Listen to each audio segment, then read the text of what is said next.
O Sérgio é um produtor rural em Santa Catarina e ele tem algumas táticas utilizadas para fazer o manejo de algumas pragas. Alguns podem achar que é meio esotérico, meio maluco, místico. Ele garante que é só ciência que exige muita dedicação, incluindo aí aquelas tradições muito antigas.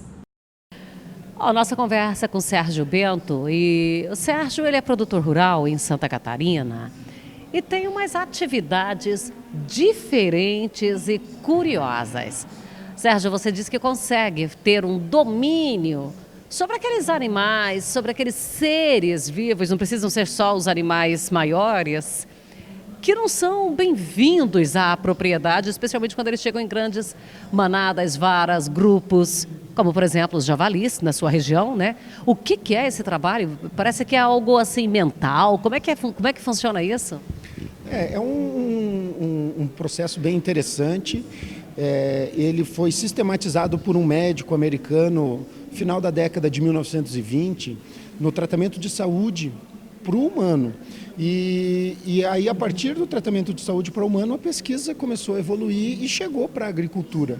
Então, a radiônica, ela trabalha com emissões, então é uma coisa que a gente não vê, assim como a gente não vê eletricidade, a radiônica também a gente não vê, mas ela tem ação sobre seres vivos e tem ação também em seres inanimados, né? Então, a gente consegue trabalhar muitas questões que são problemas na propriedade rural a partir da radiônica.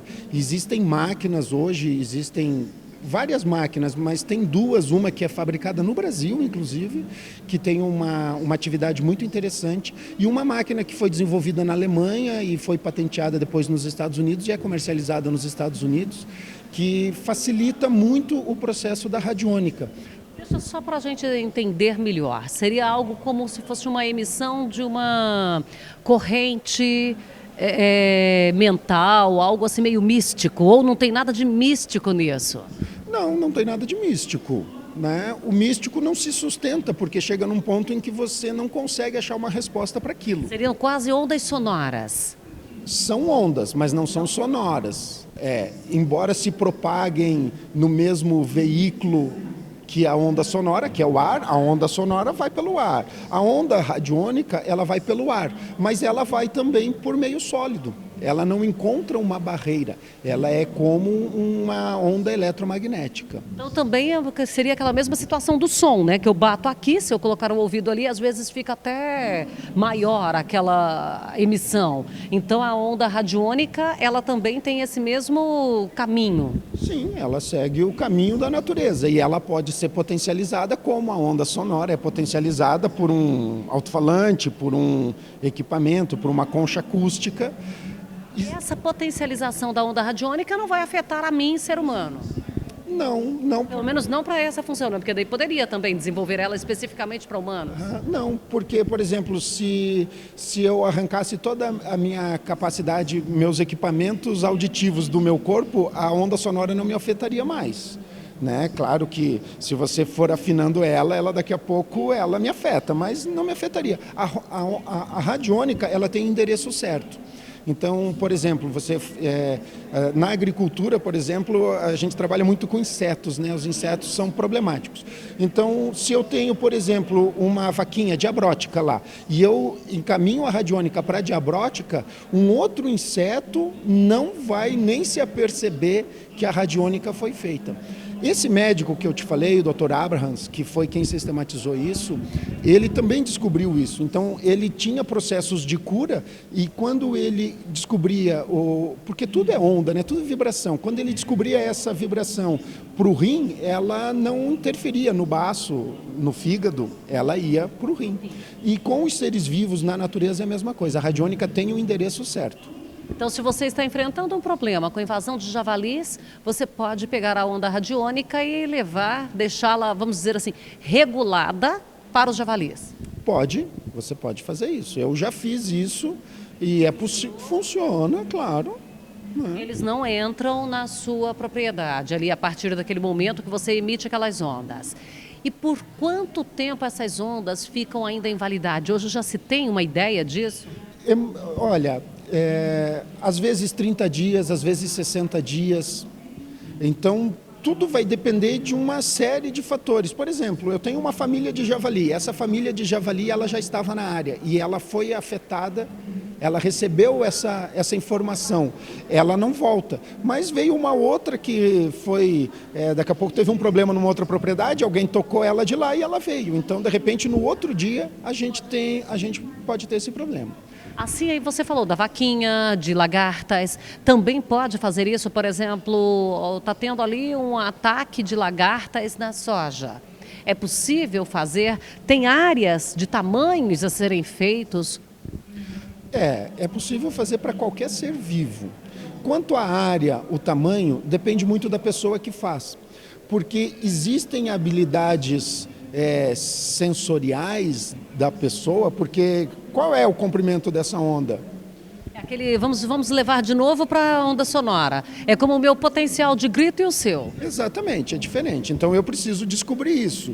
E aí, qual a qualidade disso? Eu posso mandar um som com muito ruído e posso mandar um som bem perfeito. Então, a gente tem que desenvolver técnicas que sejam capazes de ampliar a qualidade. Não é a quantidade da informação, mas sim a qualidade dessa informação.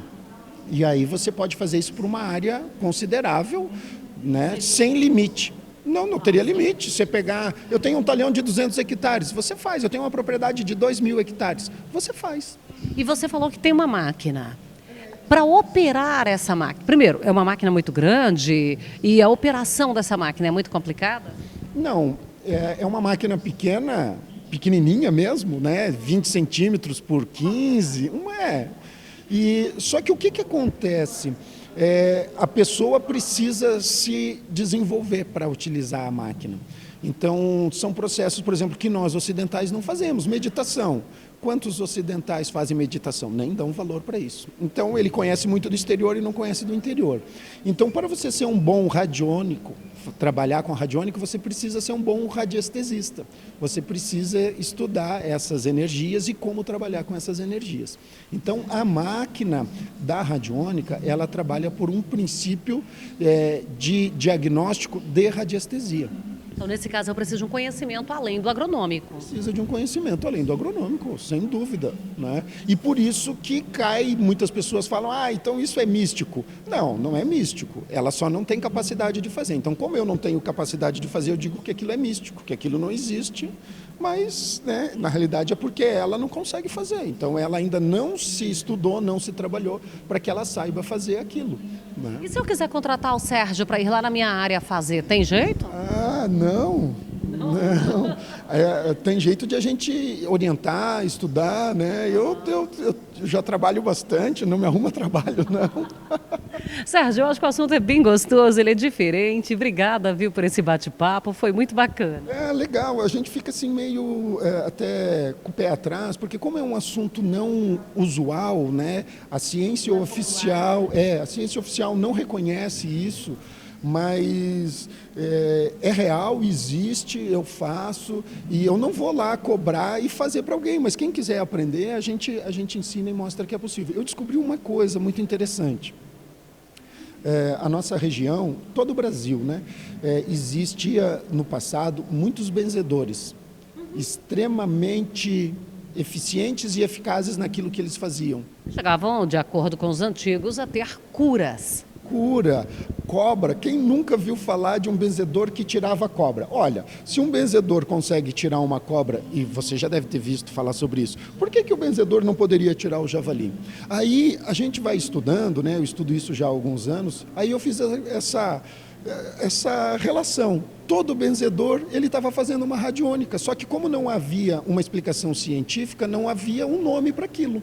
Então, e a gente sabe que tem muita coisa que a ciência só validou, que ela já estava na prática, ela explicou como que funcionava. Exatamente. Então, quem não quiser usar radiônicos, faz um benzimento lá, como se fazia para a cobra, como se fazia para o carrapato, para a bicheira do gado. é a radiônica, entendeu? Então, se funciona para cobra, para bicheira, por que não vai funcionar para uma lagarta numa lavoura, para um fed-fed, para um javali? Funciona. Funciona para a saúde humana, funciona para a saúde da natureza. E é uma ciência que não é nova, mas que ainda carece de estudo, de gente que se dedique a esse trabalho, né? É utilizada no mundo inteiro. Se você digitar na internet, você vai ver trabalhos muito interessantes na Europa sobre isso, só que ainda não é divulgado, não é conhecido.